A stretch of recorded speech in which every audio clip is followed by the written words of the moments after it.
Bom, pessoal, como a aula de ontem ela não foi gravada, eu vou fazer uma aula gravada aqui, resumindo os principais pontos que eu discuti na aula passada. Bom, a primeira coisa que a gente tem que lembrar é em relação ao que a gente conversou sobre recrutamento de unidades motoras, né? Deixa eu voltar aqui uns slides aqui para retomar num ponto que eu já tinha conversado com vocês, que é a ideia do que, né, é a unidade motora. Então a gente já tinha dito que a unidade motora ela é composta por um neurônio motor e um grupo de células que esse neurônio motor controla. Então essa união entre motoneurônio e células musculares a gente chama de unidade motora. Dentro das unidades motoras, nós temos unidades motoras pequenas e unidades motoras grandes, né? O que é uma unidade motora pequena? É um neurônio motor que controla um grupo pequeno de células musculares. Unidades motoras grandes são unidades motoras representadas por um motoneurônio e um grupo maior de células que esse motoneurônio controla. Então, a gente tem ali unidades motoras pequenas e unidades motoras grandes, que aqui nesse exemplo eu estou dizendo que um exemplo aqui, a unidade motora Y é maior que a unidade motora X. E aí algumas características, né? Unidades motoras pequenas, elas têm um limiar de excitabilidade menor. Isso significa que o sinal do impulso nervoso é um sinal mais baixo, então um sinal baixo nervoso é o suficiente para recrutar essa unidade motora, e unidades motoras maiores, para que elas possam ser recrutadas, elas vão depender de um sinal nervoso, um impulso nervoso de maior intensidade. E aí a gente tem uma característica, que é o que eu vou passar lá na frente, que é em relação ao padrão de recrutamento de unidades motoras. Então aqui é um exemplo de como essas unidades motoras do tipo 1, que são unidades motoras pequenas, e unidades motoras do tipo 2, que seriam unidades motoras de maior capacidade de geração de força, elas participam quando a gente precisa erguer uma carga leve, né?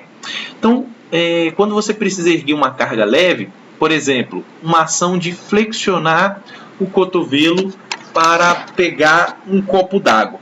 Como é que esse processo vai ocorrer?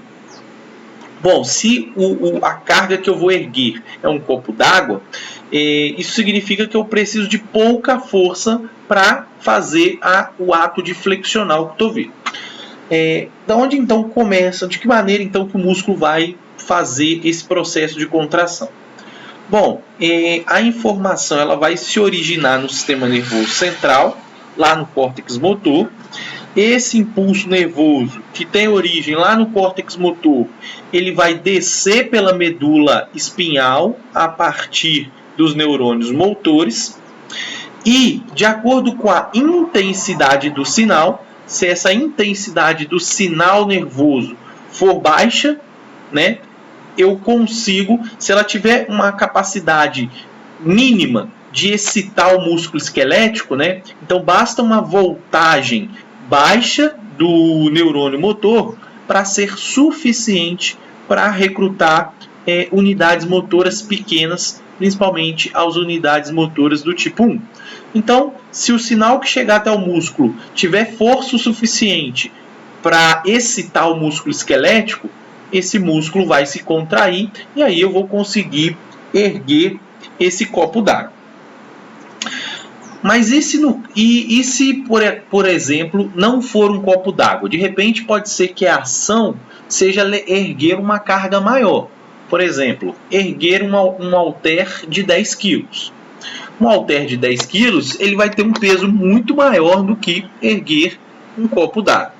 Nesse caso, eu vou precisar recrutar unidades motoras maiores. Por quê? As unidades motoras do tipo 1 não vão gerar força o suficiente para erguer uma carga, por exemplo, de 10 kg. Então, como que isso acontece? caso a carga que você esteja segurando seja uma carga pesada, eu vou precisar mandar informação a partir dos neurônios motores, e esse sinal neural, esse impulso nervoso, para que eu possa recrutar unidades motoras maiores, ele precisa ter uma maior voltagem e também uma maior frequência de disparo neural. Quando o neurônio motor ele propaga um sinal nervoso de maior voltagem e maior frequência, ele, além de recrutar as unidades motoras pequenas, ele também vai recrutar unidades motoras maiores, que são as unidades motoras tipo 2.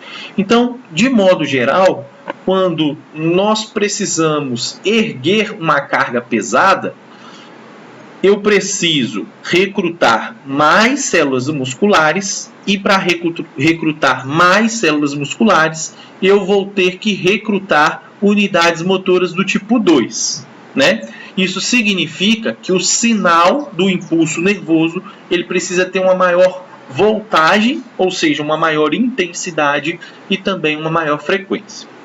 Então, basicamente, a gente pode...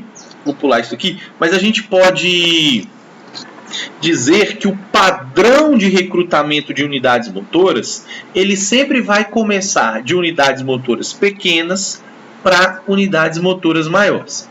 E essa figura, ela resume como que ocorre esse padrão de recrutamento de unidades motoras. Então aqui ele tem, por exemplo, a quantidade de unidades motoras disponível, por exemplo, no nosso músculo esquelético, né? Então, no músculo, do exemplo que a gente está dando ali, no músculo bíceps, desse total de unidades motoras, ele mostra como que essas unidades motoras elas participam conforme a intensidade do esforço.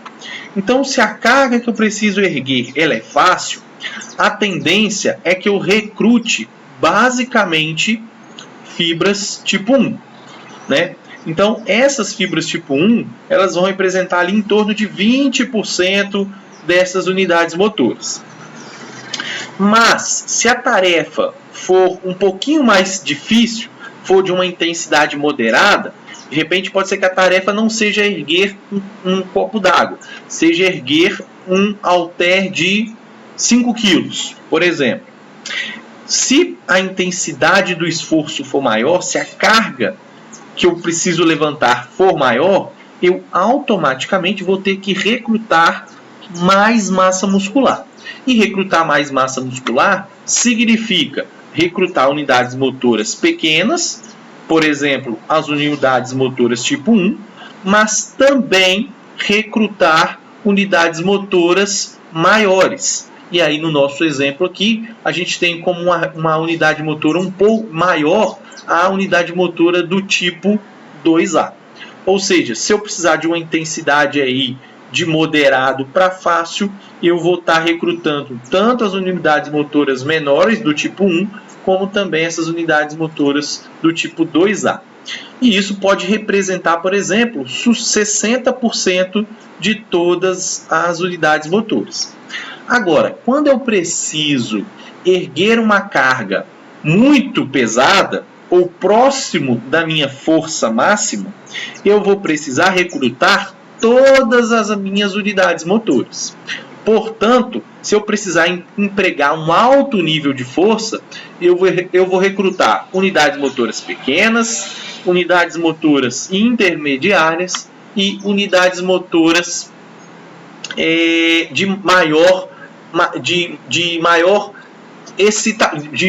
mais difícil excitabilidade, ou seja, aquelas unidades motoras que você precisa de um sinal nervoso mais intenso para acionar essas unidades motoras, elas só vão ser acionadas quando esse sinal, esse impulso nervoso for alto o suficiente para então excitar, por exemplo, as células musculares do tipo 2B.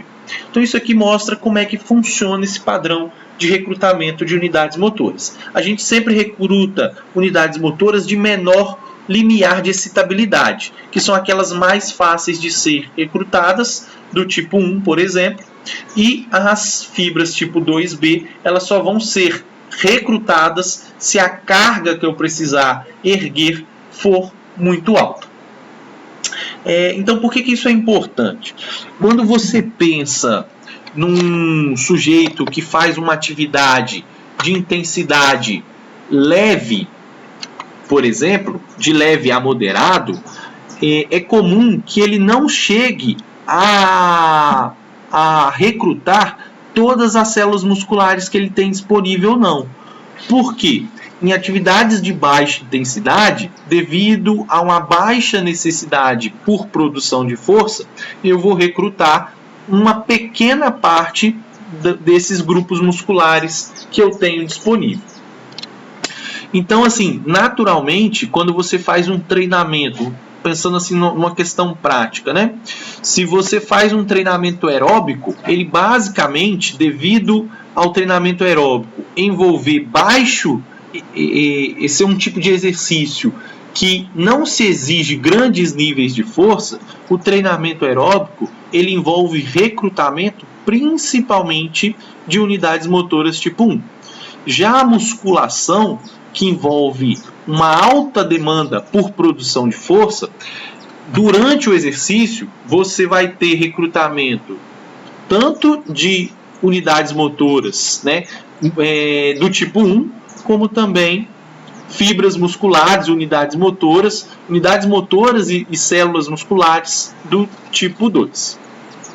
Então, o treinamento de força ele é capaz de gerar estímulos tanto nas fibras de característica aeróbica, como também nas fibras de característica anaeróbica.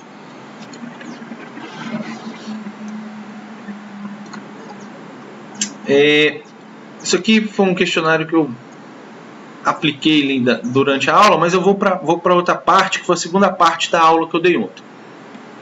Bom, depois eu entrei falando das adaptações ao exercício de força. Então, exercício de força é todo aquele exercício que envolve você trabalhar contra uma resistência. Então, dentro desses exercícios que você trabalha contra uma resistência, nós temos como exemplo a musculação, onde você usa pesos livres e aí você precisa vencer a resistência que esses pesos livres geram, seja ele de pesos livres ou de equipamentos que a gente tem na sala de musculação. Outro tipo de exercício que são exercícios considerados exercícios de força. Exercícios que a gente precisa vencer a resistência do próprio corpo. Por exemplo, flexão de braço no solo, flexão na barra fixa, é um tipo de exercício de força. O próprio agachamento, né, o ato de sentar e levantar da cadeira, é considerado um tipo de exercício de força.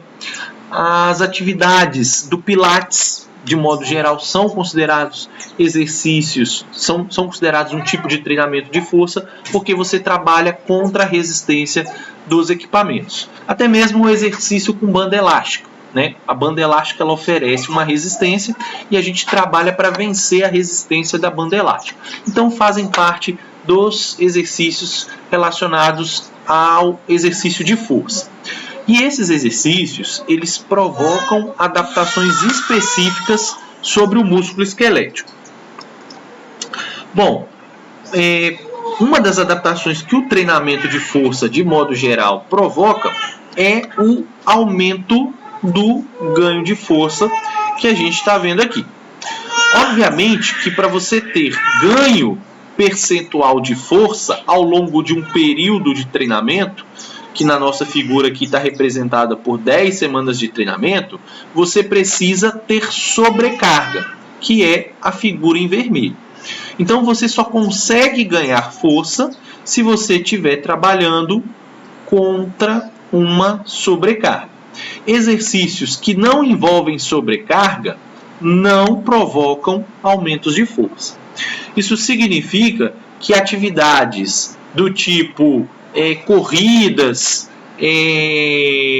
a própria bicicleta, né, pedalar com baixa carga, não vai promover grandes ganhos de força muscular. para haver ganho de força, eu preciso treinar contra uma resistência. Bom, então o que o treinamento de força promove? A gente pode dizer que o treinamento de força ele causa adaptações, primeiro, na função muscular. Na função muscular em quais sentidos? Aumentando a força máxima, aumentando a resistência muscular localizada e aumentando, por exemplo, a potência muscular, né? É importante ter em mente que cada uma dessas características da função muscular, elas são medidas de forma diferente.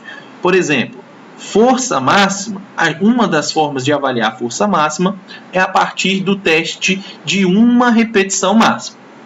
Já a resistência muscular localizada, ela é avaliada a partir de um número de repetições. Então, por exemplo, quando você põe lá no supino 10 quilos de cada lado e faz 10 repetições, é um tipo de teste de resistência muscular. Se daqui 12 semanas de treinamento, com aqueles mesmos 10 quilos de cada lado, você, ao invés de fazer 10 repetições, começa a fazer 12, isso significa que você aumentou a sua resistência muscular localizada. E a potência muscular é também um dos tipos de função muscular e ela está relacionado à capacidade de gerar força num curto intervalo de tempo. Exemplo de teste de potência muscular são os testes de salto. Então, um treino de força, seja ele a partir da musculação, do pilates, de bandas elásticas ou até mesmo usando o próprio peso corporal como resistência, vão promover adaptações nesses 3 tipos de função muscular: força máxima, resistência muscular localizada e potência. Então vai estar aqui relacionado à potência muscular também. Bom, outra adaptação que acontece no nosso músculo esquelético envolve as adaptações do sistema nervoso, que são conhecidas como adaptações neurais. Lembra que para o músculo contrair, primeiro o sinal precisa viajar pelo sistema nervoso, principalmente envolvendo os motoneurônios. Então, existem adaptações, inclusive, no sistema nervoso, que envolve aumento de recrutamento de unidades motoras, ou seja, o treinamento de força promove uma capacidade de recrutar mais unidades motoras e fazer com que essas unidades motoras também sejam recrutadas de forma sincronizada.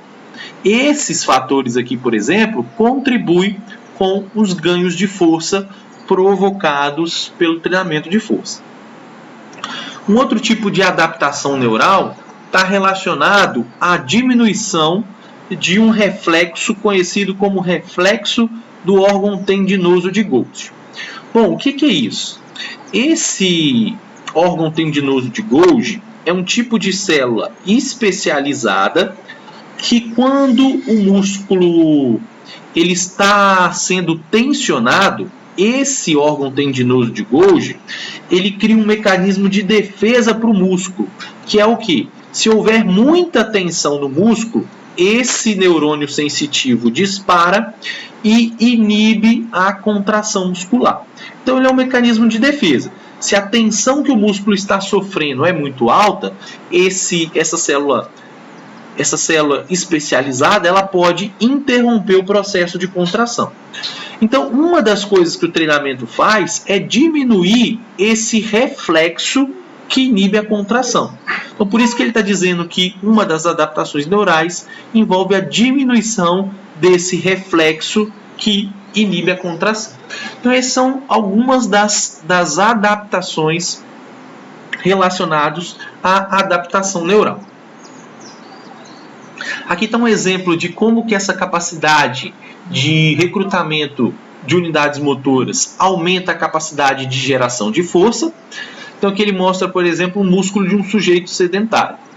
Um sujeito sedentário, nesse exemplo aqui, ele mostra que ele é capaz de recrutar 3 unidades motoras do músculo dele, quando na verdade ele tem uma quantidade muito maior de unidades motoras. Mas devido a uma falta de aprendizado também, ele não consegue recrutar todas essas unidades motoras. E uma das características que o treinamento de força faz é aumentar a capacidade do sujeito recrutar mais unidades motoras. Mais unidades motoras recrutadas significa mais células musculares contraindo, e mais células musculares contraindo vão também gerar mais força muscular.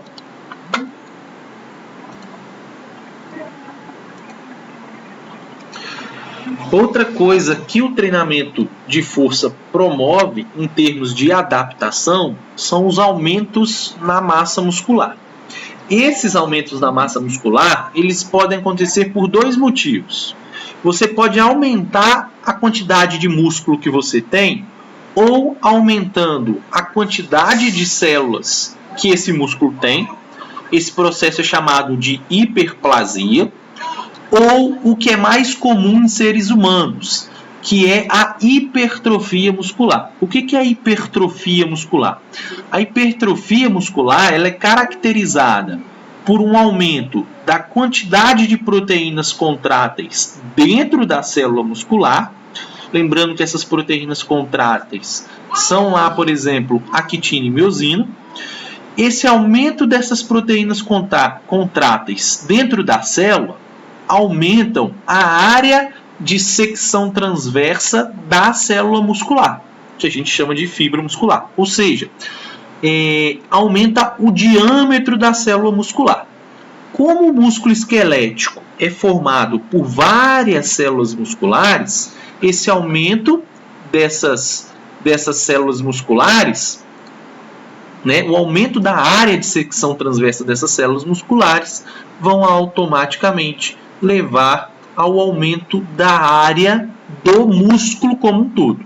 Então esse processo é conhecido como hipertrofia, que seria o aumento do diâmetro do músculo, principalmente devido ao aumento das proteínas contráteis e das células musculares.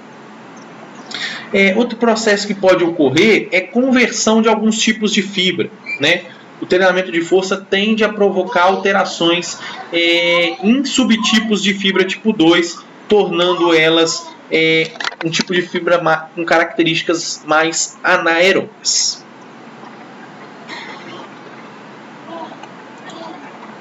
Bom, então, de modo geral, as adaptações ao treinamento de força, as adaptações neuromusculares, vão gerar o ganho de força que a gente vê nesse gráfico aqui, que está em linha vermelha.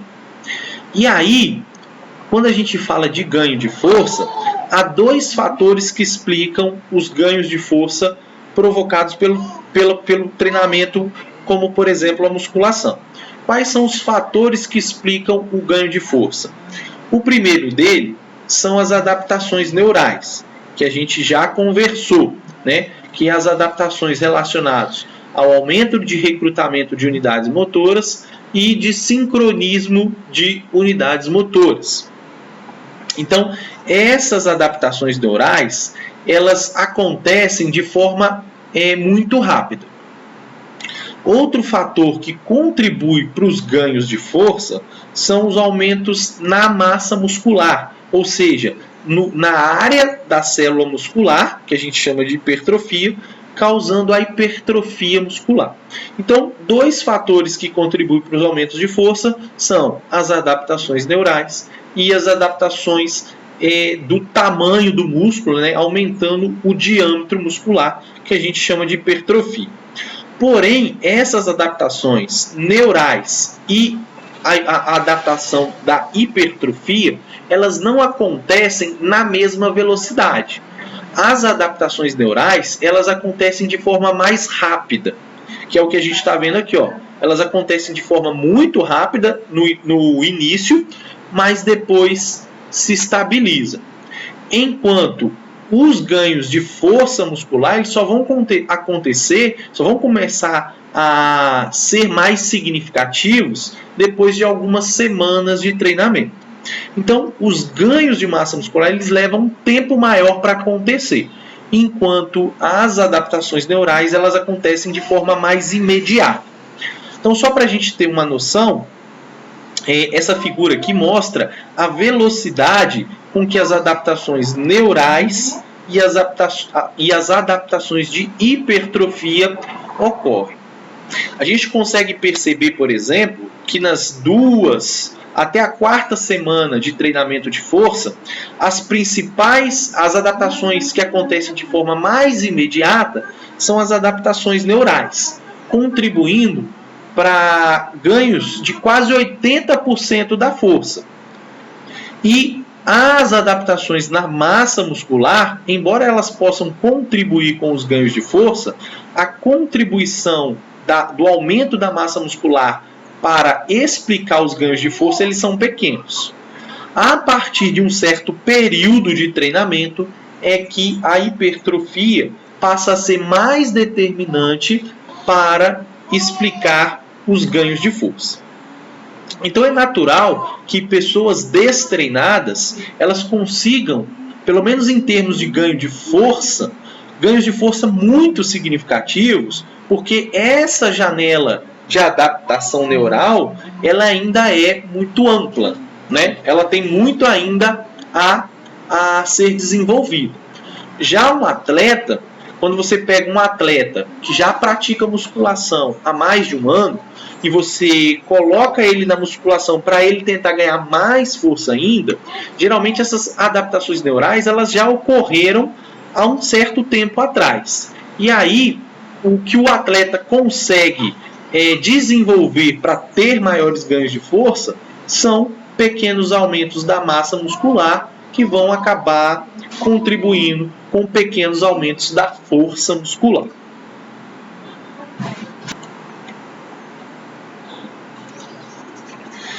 Bom, e aí para finalizar, eu coloquei um estudo que eu acho bem legal, que ele mostra as adaptações que o treinamento de força pode causar quando você realiza um exercício unilateral. Então, esse estudo ele avaliou o ganho de força e massa muscular após o treinamento unilateral de flexão do cotovelo de 585 participantes, tendo ali 243 mulheres e 243 homens, né? Então, como é que o estudo fez? Os sujeitos eles treinavam apenas um membro, que, se eu não me engano, é o membro dominante, ou, na verdade, o não dominante. Então, eles treinavam o membro não dominante, por exemplo, eles treinavam o braço esquerdo, fazendo a flexão de cotovelo, e o braço direito não era treinado. Esse estudo ele foi realizado por 12 semanas, os sujeitos realizavam 3 séries de 6 a 12 repetições desse exercício unilateral. E depois dessas 12 semanas de treinamento, eles avaliaram o ganho de massa muscular e o ganho de força, tanto no braço que foi treinado, como também no braço que não foi treinado. Bom, aí esse aqui é um resultado do estudo, ele mostra várias coisas aqui, mas eu vou destacar algumas delas.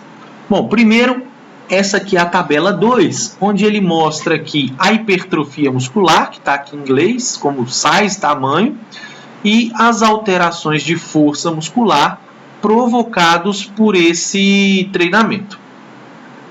Ele faz as separações, né, avaliando homens e mulheres, e uma avaliação que inclui tanto homens quanto mulheres, que é esse grupo aqui. Então, esse grupo aqui está incluído aqui o resultado, de modo geral, tanto de homens quanto mulheres, para a hipertrofia muscular. Então, ele mostra a área muscular antes do treinamento e após 12 semanas de treinamento. O que a gente consegue observar? Que, de modo geral, as pessoas que realizaram o treinamento com aquele braço que foi treinado tiveram um aumento na área muscular na casa de 3,2 milímetros. E isso representou um aumento percentual de massa muscular na casa de 19%. Ou seja, quem treinou o braço esquerdo, por exemplo, teve um aumento lá de 19% da massa muscular. Eles também avaliaram a força isométrica, e aí eles observaram aqui que para os grupos houve um aumento de 19% na força isométrica, e para a força medida a partir de um teste de um RM, houve um aumento de 54%. Ou seja, o braço que foi treinado, ele aumentou a força em torno de 54% a partir do teste de um RM e aumentou a massa muscular a partir de próximo de 19% para aquele braço que foi treinado. É natural, tá, pessoal, que a gente observe que quando você submete alguém a um treinamento de força, a uma musculação, por exemplo, em termos percentuais, você vai ganhar mais força do que massa muscular. Por que eu ganho mais força do que massa muscular? Porque quando a gente fala de ganho de força, estão envolvidos aqui tanto as adaptações neurais, como também as alterações na massa muscular. Então, o ganho de força é explicado por dois motivos: aumento da massa muscular e aumento da hipertrofia muscular.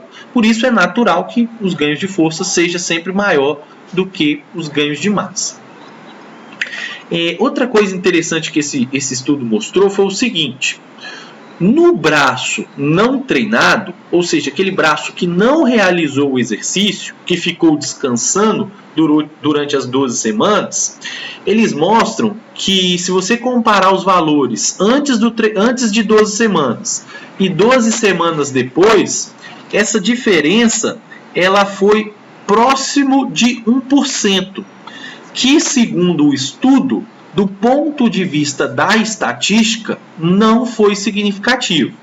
E aí o estudo conclui o seguinte: o braço que não fez exercício não apresentou hipertrofia muscular. O que é esperado, né? Se você não treinar um determinado músculo, ele não vai hipertrofiar.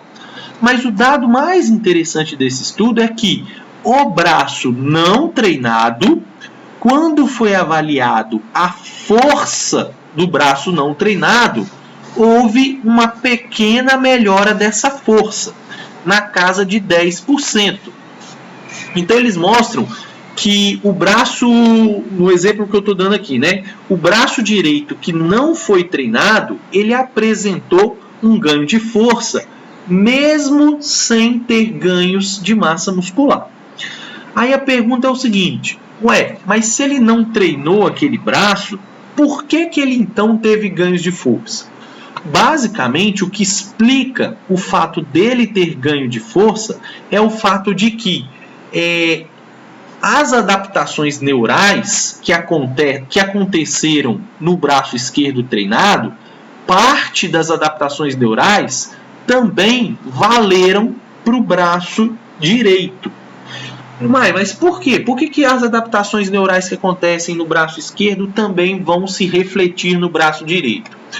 Bom, a gente tem que lembrar que toda vez que você manda uma informação para contrair o braço esquerdo, essa informação ela tem origem no cérebro.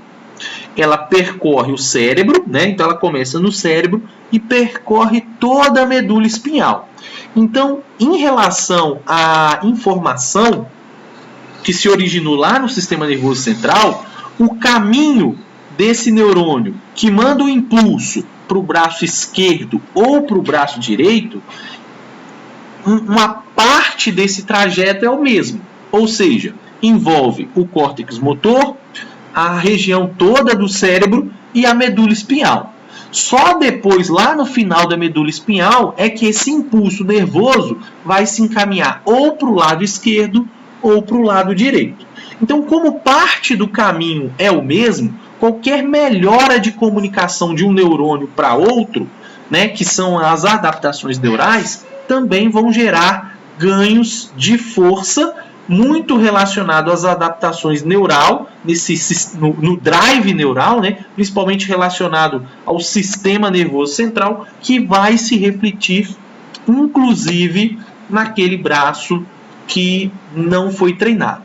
Isso é conhecido como adaptação cruzada. Ou seja, eu treino a perna direita, ganho força e massa muscular na perna direita, e a perna esquerda que não treinou, embora ela não desenvolva massa muscular, ela vai apresentar um ganho de força. Obviamente que o ganho de força não é o mesmo, né? O braço treinado ele ganhou muito mais força do que o braço não treinado. Mas ainda assim, você tem pequenos ganhos de força naquele membro que não foi treinado. Ok, pessoal?